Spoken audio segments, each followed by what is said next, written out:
Hi, everyone. Here we are. It is spotlight time. And yes, I have a very, very, very special guest today because she is one of the most biggest inspirations that I have ever had, who's done things that have absolutely changed my life. And so, yeah, and Nicole, that's really true because yes, you have in so many ways. Like, before I met you, I'm just gonna say this, and then we'll go into this conversation.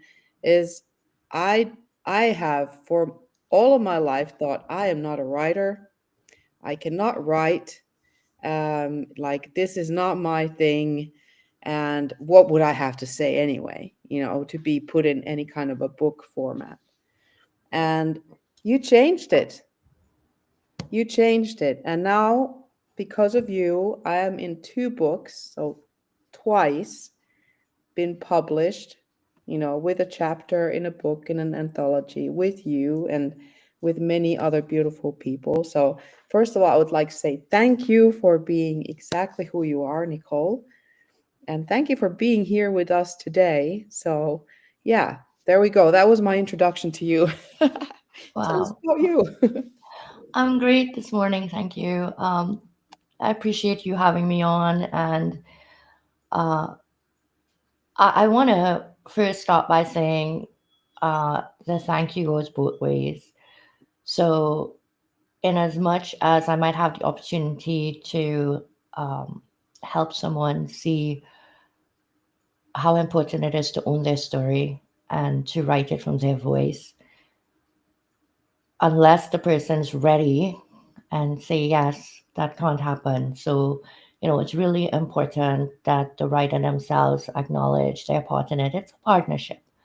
Mhm. Um, and I was once there. I was once there at the beginning of 2023 when I wrote my first chapter in an anthology. And that year I wrote in two more, so I wrote in three. And the end of 23, I thought, no, the next step is to publish my own. I didn't know what I was doing. But we did it, and you were in it. And here I am now, less than 18 months later. Um, I left my full time job a little over 2 months ago, and I started guiding brilliant writers. At first, I was Nick the GBW, the gifted bipolar writer, and I still am. But I wanted to keep the GBW, so it's Nick the GBW, founded Guiding Brilliant Writers. And so the same thing with the Guiding Brilliant Writers. The brilliance is not the writing, that could be taught, that could be honed. And you and I were just talking about ChatGPT a little bit ago and AI and stuff like that. And there's so much out there that can help with the writing. The brilliance is the stories. Some of us have walked similar journeys, but I would say that the truth is no one has walked your journey like you or can ever walk it in your shoes. So, Mhm.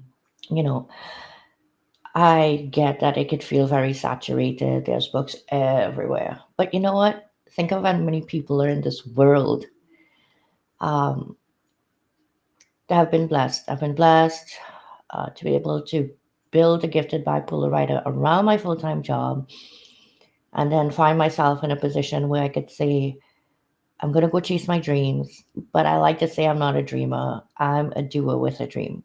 So, Mhm. That's awesome. You're a doer with a dream. yes, It goes hand in hand, right? You have to have a dream in order to do something because otherwise you don't know what to do. And you have to be the doer in order to grow your dream, in order to be able to dream even bigger, right? absolutely. Um, Somewhere along the way, I just picked up on this and I wrote it down and it just stays with me, which is passion plus desire plus action equals results. And I guess for me, I kind of fell into and literally fell, as you know, because I broke my knee at the end of 22, and that put me home. So I was down for a few months and I just started writing on Medium. And 16 pieces later, it was February. And Valentine's Day, I went as a guest on my second show ever, got an opportunity to write a pro bono chapter in an anthology. I said yes. I had a week to hand in the draft. I'd never written before, but I did it. And I rediscovered, I guess, my passion for writing. But it's not something I had done since school. Life takes over, your bills to pay. Mm-hmm. I had the time. And it just spiraled from there. Honestly, I think in 23, my life was living me. I was along for the ride. And, a lot of people asked me, how did you see such success? Um, for me, I think I saw opportunity in everything. And I said yes as long as I knew I could commit, even if I didn't know what I was doing.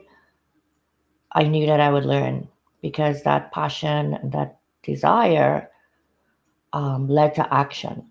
And, Mm-hmm. you can't make those dreams come true if you don't roll your sleeves up and dig in. That's Exactly. that's the truth. And I So think you said one really important point there. You said yes, even though you didn't know what you were going to do. Like you had an intuition, you had something that you said, yes, I trust this. The yes is the right answer. And I have no idea what I'm doing. I mean, no place of you would call ready. Um, However, this is the right step. And I think that is like one of the biggest lessons for so many people is yeah, to just, yeah. first of all, trust your intuition, not just say yes to everything and anything, right? I mean, don't say yes to everything. You can't because you have to be able to commit. You have to know when to not overstretch yourself. I always reminded myself that first and foremost was my full time job. That was paying my bills. Hmm. I had a little leeway because what I was doing as a part time business was my bread and butter. So I think I had I was fortunate to not feel the pressure that a lot of entrepreneurs feel when they're building. So by the time I started getting brilliant writers, I had already somewhat established my company. I had already put 5 anthologies, under my belt. But like last year, for example, you wrote in a second with me, which was the trilogy, a Hmm. people first professional networking platform. That started as an anthology with 21. I did not expect to break it into a trilogy, um, opening up 15 more spots so there would be 36 of us. It's just that so many people wanted a chance to be in it. And so I said, okay, you know what? I'm going to do this. I had never done a trilogy. Hmm. And I put it out there that I was going to simultaneously launch this. I'm very good about announcing I'm going to do and then figuring out how to do it. It's Exactly. almost not just accountability to myself, but accountability to the people I've also promised. And I don't think I promised anything that is so far fetched that it can't be done. I'm not promising people $1 million each. I'm promising people an incredible experience, a connection with themselves and others.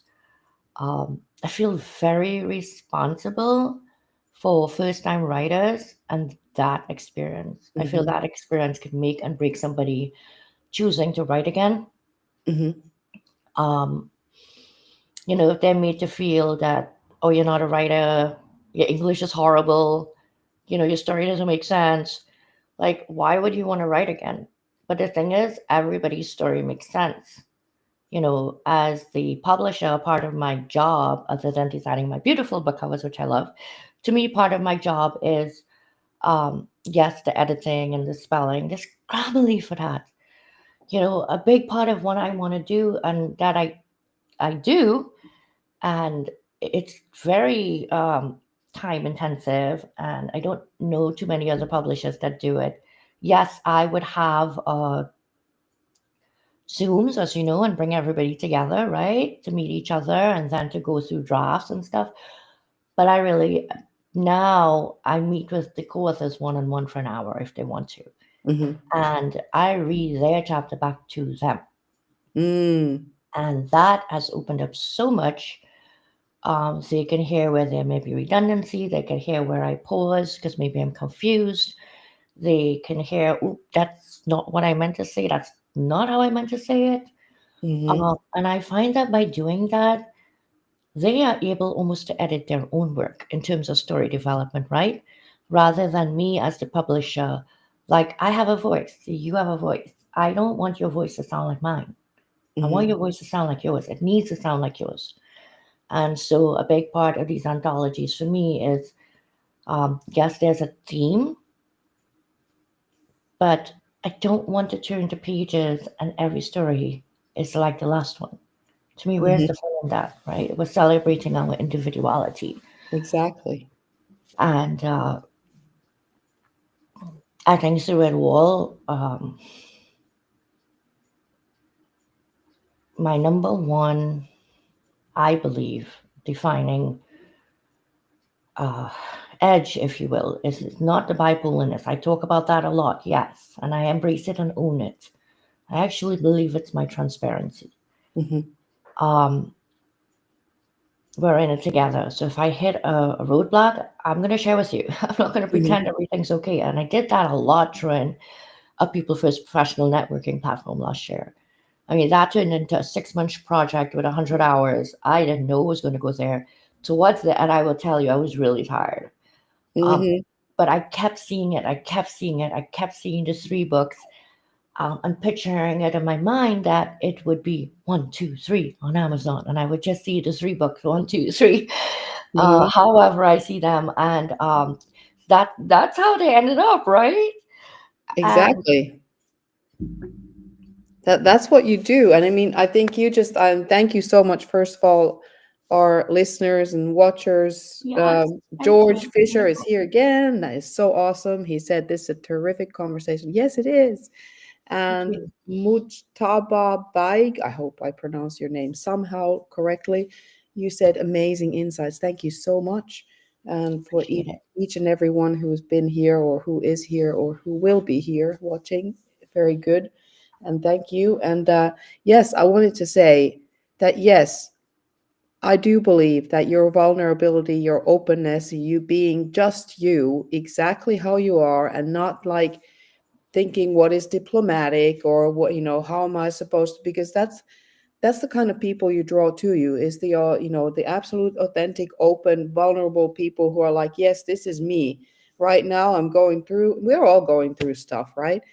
And there are Exactly. different ways of expressing how you're going through. You don't always express everything. It's like, you don't vomit over people, but you're just being you, not pretending that everything's fine. And inside you're like, oh my God, it's just so much. I was petrified when I had to like announce to the group that, hey, listen, I had been advertising this as a LinkedIn love affair. And I know it could be misconstrued, but really the love affair was with LinkedIn, right? Not meeting someone on LinkedIn and falling in love. But I had my heart set on that. And so it wasn't until close to the end, after several emails, that I finally got the answer from LinkedIn going, no, that is not aligned with our branding. You can't use our trademark for that. Because you could request to use their trademark in a book. So Mhm. um, on the cover, at least in the Mhm. title. So, I cried for a little bit about it for a couple of days. I held on to it. Yeah, I talked to my husband and everything. He's very, very supportive. He's not a social media person, but he supports me greatly. And when I made the announcement, I was pleasantly surprised. Um, maybe not so much so, though, but everybody was so supportive. Everybody was like, okay, so you can't use that name, find another name. And, I think it's a big part of it is that I'm not pretending to be something I'm not. I'm a fairly new publisher and I'm going to make mistakes. Mhm. I want what's best for all of us. I will fight for it. But I'm not making you promises that I know I can't keep. I'm growing. Mhm. And if you come along with me, we're growing together. That's the truth. So that's why I started that new series, The Person Behind the Pen, last week. Mhm. And so every Tuesday and Thursday, so Tuesday was the third, today we're having the fourth episode at 6 p.m. Eastern. And each of the 62 co-authors that have written in the 5 books with me, and it would have been over 100, except that some people came on the second and third times. Mm. And even coming on a fourth time in the next anthology, which is coming July 1st. And that's We Choose to Be More Than Our Diagnoses. So, that book for me, they've all been different because there's been Legacy, right? Mm-hmm. Which you wrote in, and then a People First Professional Networking Platform. And now the Diagnoses book, a lot of people asked me if that was just around mental health because I'm bipolar. And I was like, no, it's about all diagnoses. So I have people in there with diabetes 1, people born with cerebral palsy that develop into Mm-hmm. other things, ADHD. And I wanted that. I didn't want somebody to pick up a Bible only book. I Mm-hmm. wanted somebody to pick up a book and say, okay, I have ADHD. Two of these authors in here do. I want to read their stories. But then they're going to read other stories in there and realize there is a connection through a shared resilience that's needed to live with one. Um, so I'm flying by the seat of my pants right now because I'm incredibly passionate about what I do.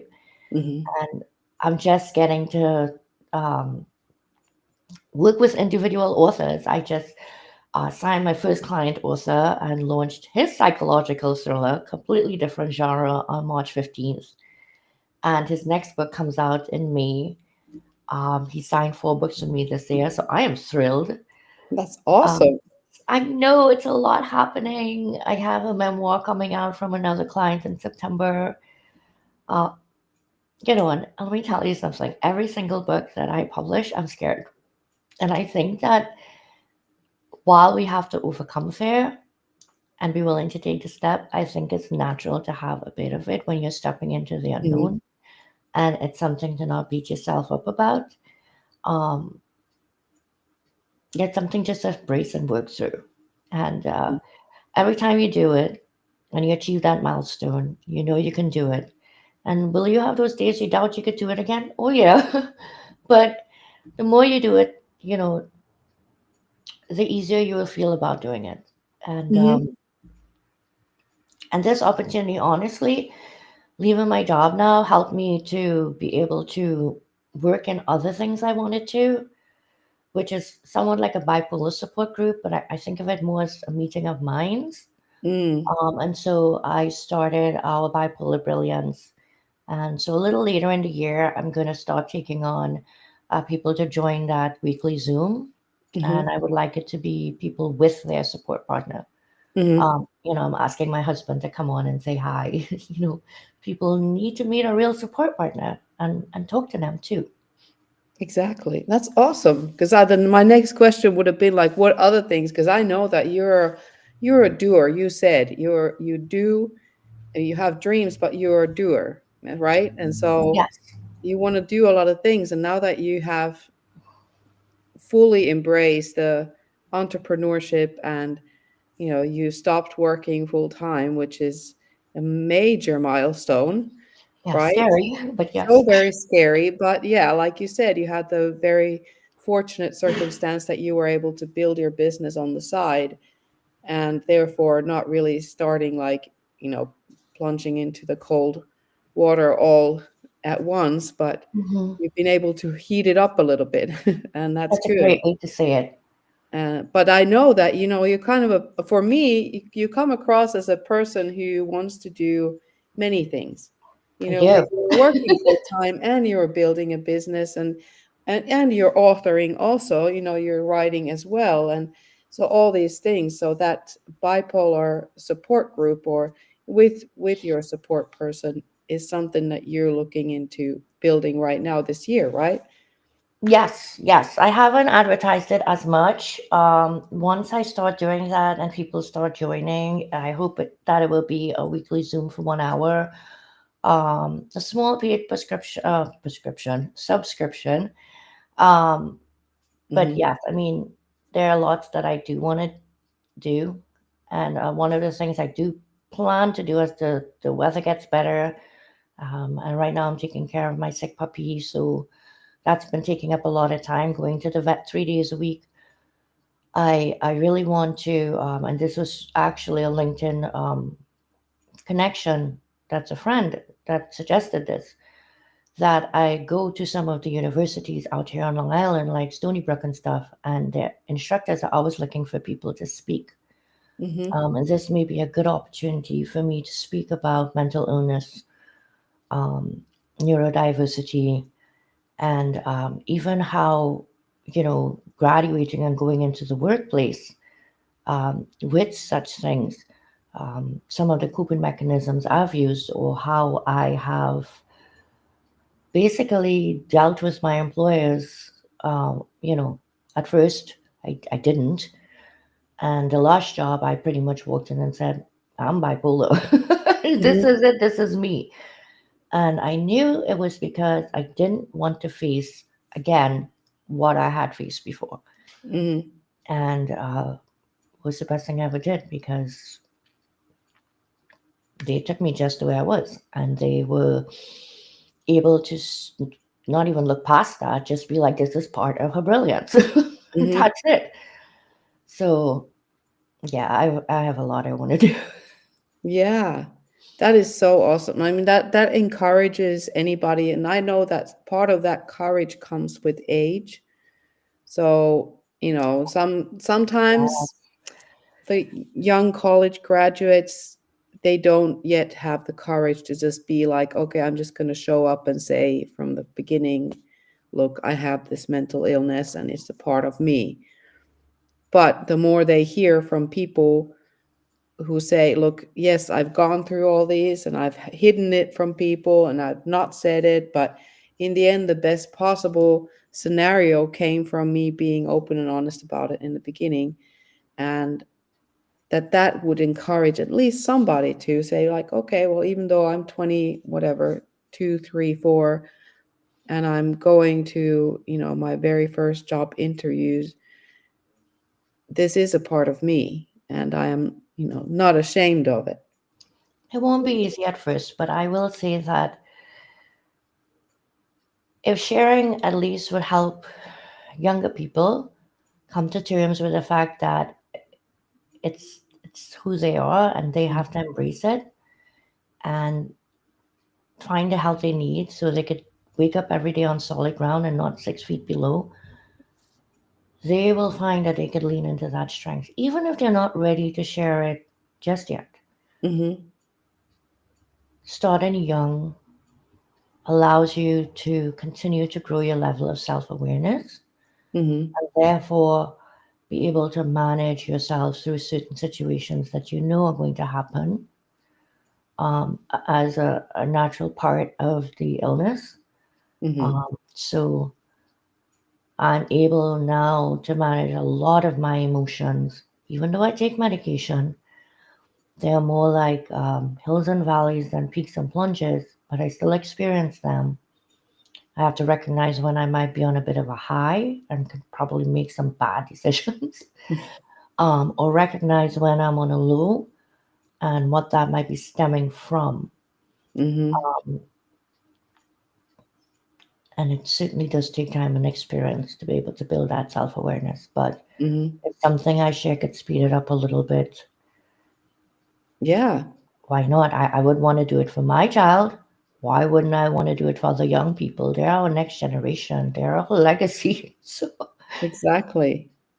Yeah, well, thank you so much for sharing. Look, we've been on here for more than 23 minutes and we've yeah. talked a lot about different things. And what is something like if someone is watching this now and they're like, well, I would love to be, about the next anthology or one way of like, how can somebody work with you or become an author through you? Sure. You can find me easily on LinkedIn. I wouldn't even bother to try to tell you Nicole Nick Angai-Galindo because it would probably drive you nuts. So guiding brilliant writers. That's it. Just Mhm. type in guiding brilliant writers. The um, I business just page wrote will your pop up. name here. Thank you so much. So guiding brilliant writers.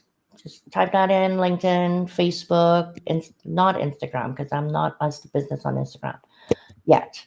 But I would say just type in guiding Coming. brilliant writers. The page will pop up. DM me. I am very good about being on top of my DMs. I actually do not have any unanswered messages. I don't. I have this thing, and I even answer people and tell them no, thank you when they're bitch slapping me because I'd rather do that than they bitch slap me 10 more times. Mm-hmm. So, yeah. So the next book is "We Choose to Be More Than Our Diagnoses." That does start April 26th, so we're starting Mm. soon. There are a couple more spots, and only because a couple people couldn't, towards the end, said they couldn't continue to commit. So there are a couple spots left. So if anybody's interested, they could certainly reach out. Oh, awesome. Thank you so much. I mean, I know we will come back to this conversation in a few months. We can do another spotlight and see how things are going because also in terms of being an entrepreneur, I think it's very inspiring for a lot of people who might be thinking about it or are maybe in a situation where they are still also working and they're building something on the side. And I think this is a very inspiring story, an encouraging story to keep going and keep building. And then, yes, you can at some point when it feels good, it's not going to feel like you're ready, but it will feel good to say, all right, let me jump fully into entrepreneurship. I would love to have that conversation because that's a path I'm moving towards as well. I feel like it's really necessary to speak very truthfully and not fill people's heads with it's now or never, chase your dreams. That's all well and Mm, good, but there's a reality to it as well. And you need to be prepared. yes, exactly. So we'll have that conversation coming up. And yes, thank you so much, Nicole. You are just awesome. And if there was a better word for that, it would be that word. And yes, thank you so much for being here. Thank you for everyone who's been watching, listening, and to everyone who's watching also the replay. Yes, thank So, you, everyone. yes. And yeah,